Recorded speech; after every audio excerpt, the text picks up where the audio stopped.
Hi everyone and welcome to my book talk. Today I will tell you about one of my favorite books, which is The Skin Collector by Jeffrey Deaver.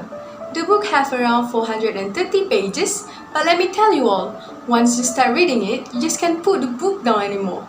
Before that, let me start by saying a few words about my background first. My name is ADRIANA SYAFIAH binti Mama Ali, and I am 17 years old from Sekolah Menengah Kebangsaan Raja Muda MUSA, KUALA KANGSAR. Okay, let's get started, shall we? Well, first there was the Bone Collector, and now we have the Skin Collector. When I first saw this title, I thought that the villain would be a sociopath that collects human skin to satisfy some crazy obsession. But it turns out, the Skin Collector is a tattoo artist that tattoos cryptic messages on his victims using English with a variety of different poison. So, the Skin Collector is not really a collector of skin, and the title is misleading except for the fact that the so-called Skin Collector has a fascination with Lincoln Rhymes' previous case that involved the Bone Collector. As I started reading the novel, I became concerned that Deaver was falling into the trap that so many writers of the Buku series fall into, which is the formulaic novel, and even worse, capitalizing on the success of the Bone Collector by making it a weak twin. Thankfully, Deaver proved to me that this was not the case and waved his magic pen to quick twist and turn into the plot that he's so famously known for.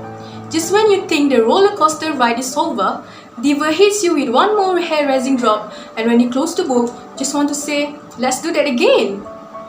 My only gripe with the novel was that Lincoln Rhyme just didn't seem to be up to his normal smart-ass curmudgeon self. His sarcastic bantering with his caretaker Tom wasn't quite up to his standard best, so much that I'm starting to wonder if Rhyme isn't mellowing out with age. However, he is still up to his best deductive reasoning and in keeping one step ahead of his foe.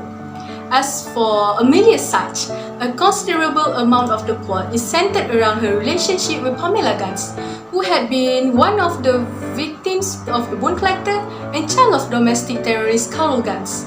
Sachs sees herself as a would-be mother to Gans and gives motherly advice to her on the relationship she's pursuing. Of course, motherly advice is typically rejected by any young adult, and Sachs gets a chance to know the more negative side of parenting. Sachs has also had some surgery done to relieve arthritic pain in her knees that she had been known to have suffered throughout the series. This may not be one of the best in the Lincoln Rhyme series, but it is must read. It's not really good as a standalone, and it would be best if the Bone Collector, Cold Moon, and the Burning Wire were read before reading the Skin Collector. I think that's all from me. Until we meet again, thank you, goodbye.